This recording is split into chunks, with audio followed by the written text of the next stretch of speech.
Hello students, Gayatri PG college Sanchore की online classes में आप सबका स्वागत है। आज भारत की मिट्टियों की विशेषता और उनकी समस्याओं के बारे में चर्चा होगी। मित्रों, विगत क्लास में अपन ने भारत की मिट्टियों के जो प्रकार है कुछ एक प्रकार पढ़े थे, जिसमें भारत के सर्वाधिक क्षेत्र में पाई जाने वाली जो मिट्टी है वो जलोढ़ मिट्टी है।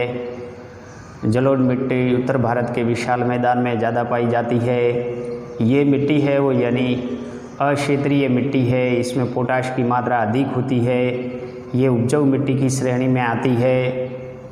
इसके बाद में काली मिट्टी को अपन ने पढ़ा था। काली मिट्टी को दो तीन और नामों से जाना जाता है, जैसे दक्कन ट्रैप है या सर्नोजम उष्णकटिबंधीय सर्नोजम है, या फिर इसको यानी रेगर मृदा भी कहते हैं। ये कपास की कृषि के लिए सबसे उपजाऊ होती है। इसके अलावा लैटेराइट मिट्टी, लाल पीली मिट्टी, इसके बारे में भी अपन ने अध्ययन किया है। तो मित्रों, लैटेराइट मिट्टी और लाल मिट्टी है भारत की दूसरी सर्वाधिक क्षेत्र में फैली मिट्टी है। वो लाल पीली मिट्टी है जिसमें लाल रंग लो ऑक्साइड के कारण यानी पाया जाता है। लैटेराइट मिट्टी जो लेड धातु से बनी है, जिसका मतलब होता है ईंट या भट्टा। और लैटेराइट मिट्टी के अंदर मानसून की निक्षालन प्रक्रिया अधिक होती है। ये ज़्यादातर जो यानी कि काजू है, रबर है, इलायची है, चाय, कॉफ़ी, उनकी कृषि के लिए उपजाऊ मानी जाती है। इसके बाद में यानी जो पर्वतीय मृदा है, पर्वतीय मिट्टी है, इसको अपन वनीय मिट्टी भी कहा जाता है। इसका विस्तार लगभग भारत में 2.85 लाख वर्ग किलोमीटर क्षेत्र में पाया जाता है। पर्वतीय ढालों में विकसित होने के कारण इस मिट्टी की यानी कि परत होती है वो पतली होती है, और इस मिट्टी को क्षेत्रीय मिट्टी कहते हैं। पर्वतीय मृदा होती है वो क्षेत्रीय मृदा होती है। इसमें जो जैविक अंश है उसकी मात्रा अधिक होती है, और ये जीवांश अधिकतर अपघटित होते रहते हैं। इसमें ह्यूमिक अम्ल का निर्माण होता है। ये जो पर्वतीय मिट्टी है, जिसको अपन वन्य मिट्टी कहते हैं, ये अम्लीय प्रकार की मिट्टी होती है। इस मिट्टी में पोटाश, फास्फोरस और चूने की कमी होती है, और इस मिट्टी की उर्वरकता शक्ति भी कम होती है, यानी पहाड़ी ढालों पर पाई जाती है। इसीलिए इसमें उर्वरकता जो शक्ति है, उपजाऊपन है, वो कम पाया जाता है। इस ढालों पर स्थित होने के कारण ये जो मिट्टी है वो बागानी फसलों की कृषि के लिए विशेष रूप से उपयोगी मानी गई है। भारत में चाय, कहवा, मसाले और फलों की कृषि ज़्यादातर वन्य या पर्वतीय मिट्टी में ही की जाती है। जैसे चाय की कृषि है वो असम के चूरमा घाटी या जलपाईगुड़ी क्षेत्र है।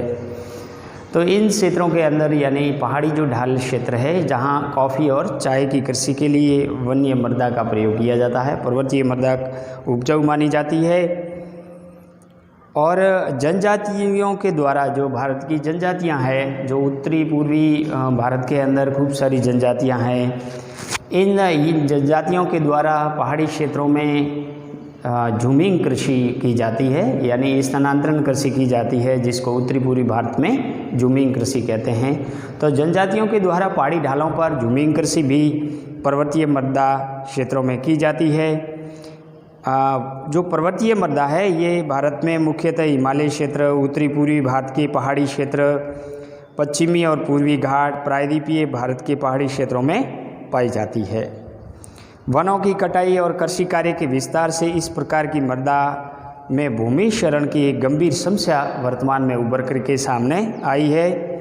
यही कारण रहा है कि इस यानी कि मृदा प्रदेश में वनीकरण को प्रधानता दी गई है। इसीलिए ज़्यादा से ज़्यादा वृक्षारोपण होना बहुत ज़रूरी है, तभी इस मिट्टी के अंदर जो भूमि क्षरण की जो समस्या है वो कम होगी। नेक्स्ट जो मिट्टी है वो है मरुस्थलीय मिट्टी। तो मित्रों, मरुस्थलीय मिट्टी है ये भारत की लगभग कुल भौगोलिक विस्तार में 2.42 लाख वर्ग क्षेत्र में पाई जाती है। ये मिट्टी मुख्यतः पश्चिमी राजस्थान, दक्षिणी पंजाब, दक्षिणी हरियाणा, उत्तरी गुजरात में पाई जाती है। हाल ही के वर्षों में मरुस्थल के फैलाव पूर्व की ओर भी हुआ है तथा दक्षिण पश्चिम उत्तर प्रदेश के कुछ एक क्षेत्रों भी इससे प्रभावित हुए हैं, जिससे उन क्षेत्रों में ये मिट्टी पाई जाती है। और ये यानी कि मिट्टी है वो बलुई प्रकार की मिट्टी होती है, जिसमें लोहा और फास्फोरस पर्याप्त मात्रा में होता है, परंतु नाइट्रोजन और ह्यूमस की कमी होती है।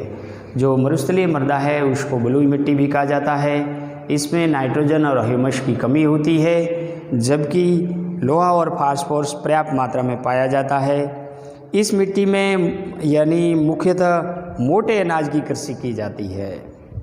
ज़्यादातर यानी कि मरुस्थलीय मिट्टी के अंदर मोटे अनाज की कृषि की जाती है, जैसे बाजरा है, मक्का है, इनकी कृषि ज़्यादातर की जाती है।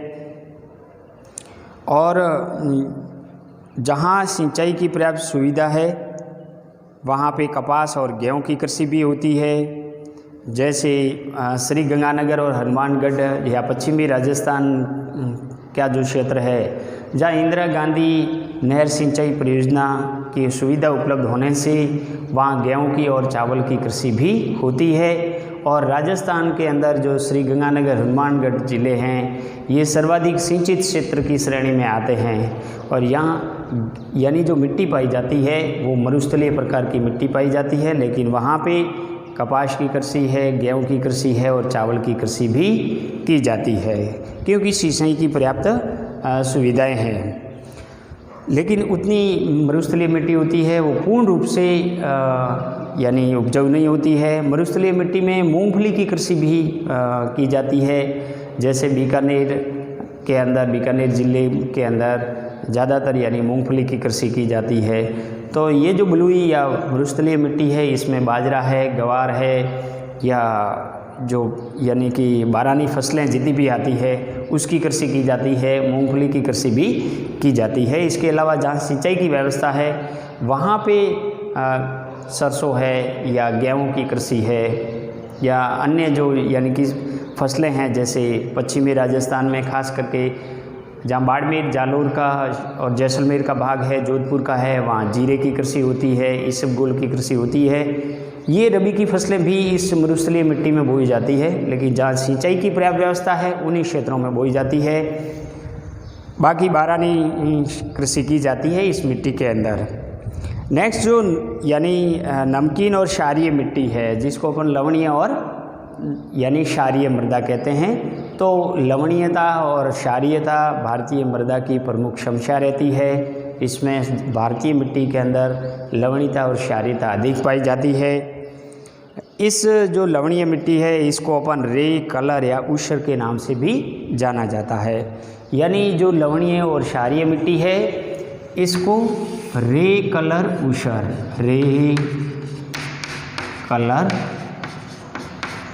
और ऊसर के नाम से भी जाना जाता है। क्योंकि ये जो लवणीय मिट्टी होती है इसमें लवणता कहाँ से आती है कि ज़्यादातर जैसे मान लीजिए ये एक क्षेत्र है लवणीय क्षेत्र में यानी मृदा का, जहाँ पे जल भराव रहता है, जल ज़्यादातर भरा रहता है, तो कैशिका क्रियाओं के द्वारा मृदा के अंदर जो sodium chloride, sodium sulphate, magnesium, ये जो तत्व होते हैं वो कैशिका क्रिया के द्वारा इस ज़मीन की ऊपरी परत पर आ जाते हैं और पानी का यह जो जल है उसका क्या हो जाता है, वाष्पीकरण हो जाता है, वाष्पीकरण हो जाता है। और पीछे यहाँ एक लवणीय मृदा की क्या होती है, वाइट परत जम जाती है, यानी सफ़ेद परत जम जाती है, जिससे लवणीय मृदा का निर्माण होता है। तो लवणीय मृदा का निर्माण है वहाँ जल भराव क्षेत्र में होता है या अधिक सिंचाई होती है वहाँ होता है। इनके लिए भूमि के अंदर जो sodium chloride, sodium sulphate, magnesium, ये जितने भी तत्व होते हैं वो कैसिका क्रियाओं के द्वारा भूमि के ऊपरी परत तक आ जाते हैं और यहाँ पानी है वो गर्मियों के अंदर वाष्पीकरण हो जाता है और ये मिट्टी बिल्कुल सफ़ेद परत की तरह बंजर हो जाती है, जिसको अपन लवणीय मृदा के नाम से जाना जाता है।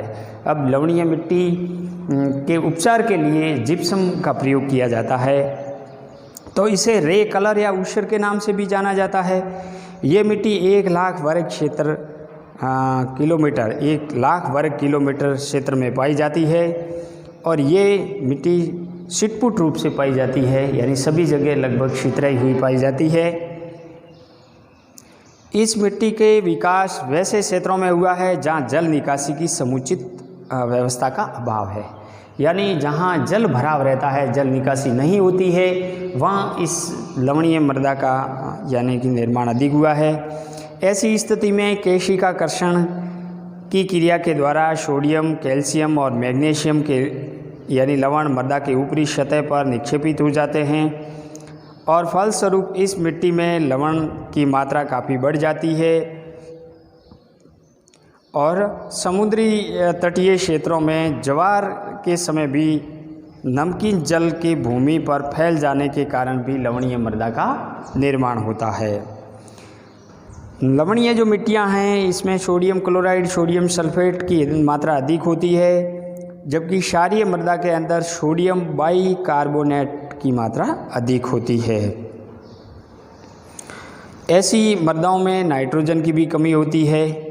ये जो लवणीय और क्षारीय मृदा है ये एक प्रकार की अंतः क्षेत्रीय यानी मृदा है, जिसका विस्तार सभी जलवायु प्रदेशों में पाया जाता है। भारत में ये मुख्यतः दक्षिणी पंजाब, दक्षिणी हरियाणा, पश्चिमी राजस्थान, गंगा के बाएं किनारे का जो क्षेत्र है, केरल का तट, सुंदरवन क्षेत्र सहित वैसे क्षेत्रों में भी पाई जाती है जहाँ अत्यधिक सिंचाई के कारण जल स्तर काफ़ी ऊपर उठ जाता है।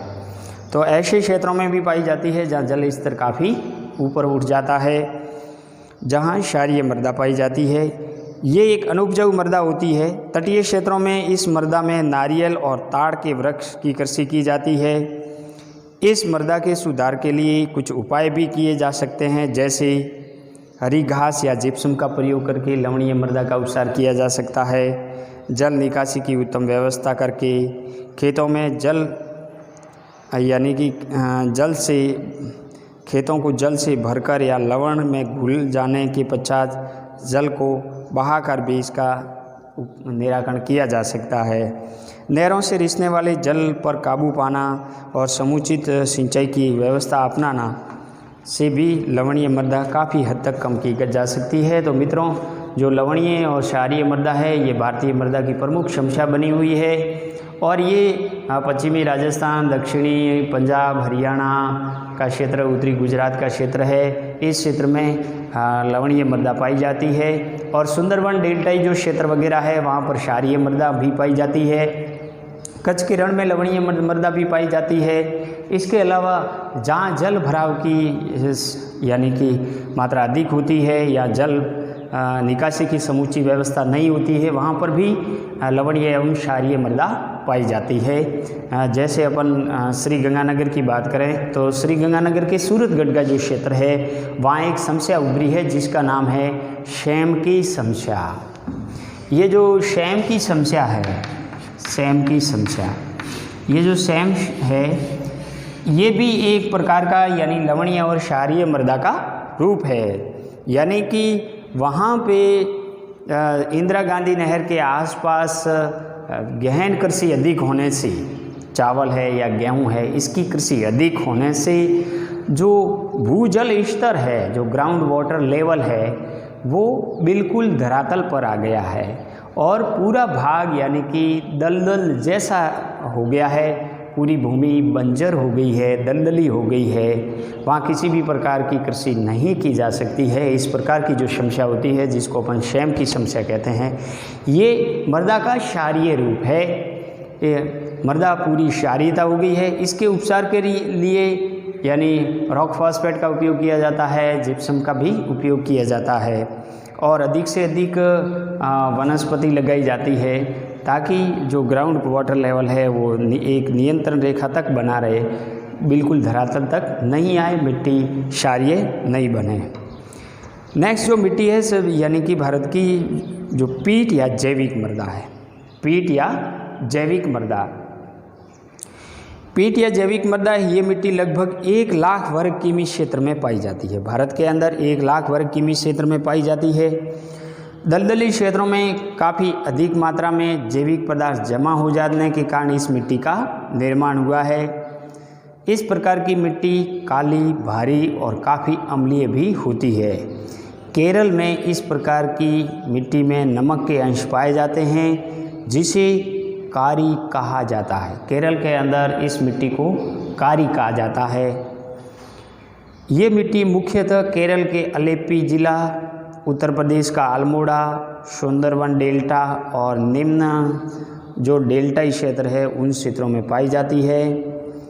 जल की मात्रा कम होते ही ऐसी मिट्टियों में चावल की कृषि यानी की जाती है और तराई क्षेत्रों में इसकी गन्ने की कृषि भी की जाती है। इस मिट्टी में फास्फोरस और पोटाश की कमी होती है और इस मिट्टी की उर्वरकता शक्ति भी काफ़ी कम होती है। तो मित्रों, जो पीट मृदा है, पीट मृदा का मतलब ये डेल्टाई क्षेत्रों के अंदर ये मिट्टी पाई जाती है। इसको ज्वारीय मृदा भी कह सकते हैं, यानी जहाँ डेल्टाई क्षेत्र होते हैं, जहाँ दलदली क्षेत्र होते हैं, वहाँ पर इस प्रकार की पीट या जैविक मृदा पाई जाती है। इसके अलावा जहाँ तराई क्षेत्र है भारत का, शिवालिक पहाड़ियों के दक्षिण का भाग जहाँ बिल्कुल दलदली भाग है, महीन कणों से युक्त है, तो वहाँ पर भी ऐसी पीट मृदा या जैविक मृदा पाई जाती है और उन क्षेत्रों के अंदर गन्ने की कृषि की जाती है। जबकि डेल्टाई क्षेत्रों के अंदर पानी कम होने पर वहाँ पे चावल की कृषि भी की जाती है। जैसे भारत का जो पूर्वी तटीय मैदान है वो अधिक चौड़ा है, वहाँ डेल्टा का निर्माण भी नदियाँ अधिक करती है, तो वहाँ यानी ज़्यादातर पीट मृदा पाई जाती है और उन यानी झीलें है जो लेगुन झीलें हैं उनके तट पर चावल की कृषि की जाती है। ये थी यानी कि भारत की मिट्टियों के प्रकार। भारतीय कृषि अनुसंधान परिषद ने भारत की मिट्टियों को मुख्यतः 8 प्रकारों में विभाजित किया है और 27 गौण प्रकारों में विभाजित किया है। तो 8 मुख्य जो प्रकार है वो अपन ने पढ़े हैं। अब यदि भारत की मिट्टी की विशेषताएं देखें कि भारतीय मिट्टी की क्या विशेषताएं हैं, तो इनकी विशेषता है कि भारत की मिट्टियां हैं वो सामान्य से काफ़ी पुरानी भी है और पूर्णतः परिपक्व मिट्टियां हैं, क्योंकि भारत की मिट्टियां हैं वो काफ़ी पुरानी हैं। जैसे प्रायद्वीपीय भारत की जो मिट्टियां हैं, जो काली मिट्टी है वो यानी कि दरारी ज्वालामुखी उद्गार के समय क्रीटेशियस युग के काल में जो ज्वालामुखी का उद्गार हुआ था उससे निकलने वाला लावा फैल करके काली मृदा का निर्माण हुआ है। इसी प्रकार उत्तर यानी कि प्लेस्टोसीन काल के अंदर उत्तर भारत के विशाल मैदान का निर्माण हुआ है और ये हिमालय से निकलने वाली अनेक नदियों के द्वारा निक्षेपण से जलोढ़ मृदा का निर्माण हुआ है जो लगभग 3000 मीटर गहरी है। तो ये भारत की मिट्टियाँ एक तो क्या है कि पूर्णतः परिपक्व है और काफ़ी पुरानी भी है, ये इनकी पहली विशेषता है। दूसरी इनकी विशेषता है कि भारतीय मिट्टियों में के तापमान ऊंचे होते हैं। जैसे शीतोष्ण कटिबंधीय मिट्टियों की तुलना में ये 10 से 15 डिग्री सेल्सियस तापमान इनमें अधिक होता है। उच्च तापमान के कारण भारत में मृदा निर्माण की गति भी तीव्र होती है। ज़्यादा तापमान, अति वर्षा और अति तापमान के कारण सेलेनाइजेशन क्रिया अधिक होती है और सेलेनाइजेशन क्रिया की वजह से मृदा का निर्माण भी तीव्र गति से होता है। सामान्यतः भारत की मिट्टियों में नाइट्रोजन, फास्फोरस और ह्यूमस की कमी पाई जाती है। नाइट्रोजन, फास्फोरस और ह्यूमस की कमी पाई जाती है। अन्य जो पोटाश है तो उसकी मात्रा अधिक पाई जाती है। सोडियम यानी कि मैग्नीशियम की मात्रा अधिक पाई जाती है। इसके अलावा यदि भारत की मिट्टियों की समस्या की बात करें, ये विशेषता दी कि भारत की मिट्टियों की समस्या क्या है, तो वर्तमान समय में हमारे देश की जो मिट्टियां हैं उसमें बहुत सारी जो समस्या हैं और उसमें पहली जो समस्या है मृदा का अपरदन होना। मृदा का अपरदन होना, मृदा जल के द्वारा, वायु के द्वारा अपरदित होती है। मुख्य रूप से भारत में जल के द्वारा वायु यानी जल के द्वारा मृदा अपरदित होती है। इसके अलावा जो राजस्थान में है, पश्चिमी राजस्थान या दक्षिणी पंजाब या दक्षिणी हरियाणा, इसमें वायु के द्वारा मृदा भी अपरदित होती है। तो मृदा अपरदन की समस्या बनी हुई है। दूसरी भारत की मिट्टियों की समस्या है कि जल का जमाव है। अधिक सिंचाई और गहन कृषि से या बाढ़ के कारण, अतिवृष्टि के कारण जल का जमाव होता रहता है और अधिक जल के जमाव के कारण मृदा है वो धीरे धीरे लवणीय या क्षारीय हो जाती है।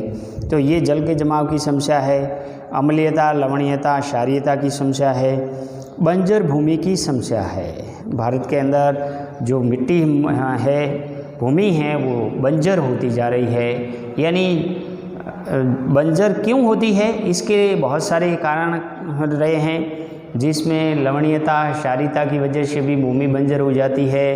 अति गहन सिंचाई की वजह से भी भूमि बंजर हो जाती है। अगर फसल चक्र नहीं अपनाया गया है तब भी बंजर हो जाती है। या कुछ औद्योगिक इंडस्ट्री क्षेत्र के अंदर प्रदूषित जल की वजह से, अगर औद्योगिक क्षेत्रों का प्रदूषित जल है वो अगर उपजाऊ भूमि के अंदर जाता है तो भूमि धीरे धीरे बंजर हो जाती है। तो ऐसे बहुत सारे ऐसे कारण हैं जिससे भूमि बंजर होने लगी है। और बंजर भूमि सर्वाधिक कहाँ है? जम्मू कश्मीर में है, मध्य प्रदेश में है, राजस्थान में है, महाराष्ट्र में है और आंध्र प्रदेश में है। ये 5 राज्य ऐसे हैं जहाँ सर्वाधिक बंजर भूमि पाई जाती है। जम्मू कश्मीर, मध्य प्रदेश, राजस्थान, महाराष्ट्र और आंध्र प्रदेश के अंदर। यानी जहाँ पहाड़ी क्षेत्र है, ढलानी भाग है, पथरीला भाग है, वहाँ बंजर भूमि की समस्या बनी हुई है। और मरुस्थलीयकरण भी भारत की मिट्टियों की प्रमुख जो समस्या है कि भारत के उत्तर पश्चिम भाग में जो थार का मरुस्थल पाया जाता है, तो थार के मरुस्थल में बलुई या मरुस्थलीय मिट्टी पाई जाती है, वो ज़्यादातर अनुपजाऊ होती है। और इसका विस्तार यानी कि पूर्व की ओर हो रहा है, पंजाब, हरियाणा की, उत्तर प्रदेश की तरफ हो रहा है। इसीलिए ये मरुस्थलीकरण भी भारत की मिट्टियों की प्रमुख समस्या रहती है। मानव के द्वारा भूमि का अत्यधिक शोषण से मृदा अपरदन हो जाती है। ह्यूमन की एक्टिविटीज़ की वजह से मृदा है वो दिनों दिन यानी कि बंजर होती जा रही है या अनुपजाऊ होती जा रही है। मानव या तो कुछ इंडस्ट्री क्षेत्रों में केमिकलों के द्वारा या केमिकल युक्त जो पानी होता है वो भूमि पर बहा दिया जाता है, जिससे भूमि है वो बंजर हो जाती है। या अत्यधिक खनन क्रियाओं की वजह से भी ज़्यादातर भूमि है वो बंजर या परत हो जाती है। तो इसके निवारण के लिए फसल चक्र अपनाना, भूमि को परती छोड़ना, वर्तमान परती, पुरानी परती छोड़ना, ऐसे कुछ यानी कि उपाय है जिससे बंजर भूमि का निवारण किया जा सकता है। लेकिन भारत की इन 6-7 जो मृदा है भारतीय मिट्टियों की, इनकी समस्या है, उनमें सबसे पहली समस्या अपन लेते हैं मृदा की अपरदन की समस्या। यदि वर्तमान समय में भारत में मृदा अपरदन की समस्या काफ़ी गंभीर है और भारतीय कृषि अनुसंधान परिषद के अनुसार भारत की 60% भूमि मृदा क्षरण की समस्या से ग्रसित है। भारत की आज भी 60% भूमि है वो मृदा क्षरण की समस्या से ग्रसित है। रसेल ने के अनुसार भारत में प्रति वर्ष 1/8 सेमी मोटी परत मृदा क्षरण हो जाती है। रसेल ने जो एक यानी कि अनुसंधान किया है उसके अनुसार प्रतिवर्ष भारत में 1/8 सेमी यानी मोटी जो परत है वो मृदा क्षरण हो जाती है। मिट्टी है वो बंजर बन जाती है, उसका ह्रास हो जाता है। मृदा परत का क्षरण के लिए प्राकृतिक और मानवीय दोनों कारण उत्तरदायी।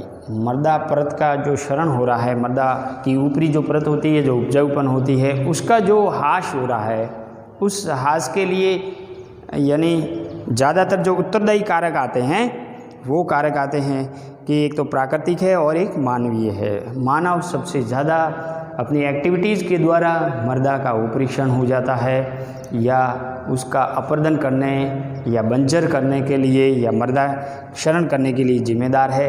कुछ प्राकृतिक कारण हैं जैसे जल का बहाव है, बाढ़ जैसी स्थिति उत्पन्न होना, या जल यानी कि ज़्यादा भराव की स्थिति उत्पन्न होना, जल के द्वारा मिट्टी का कटाव अधिक होना, वायु के द्वारा कटाव अधिक होना, इससे भी मृदा क्षरण अप्रदन होता है।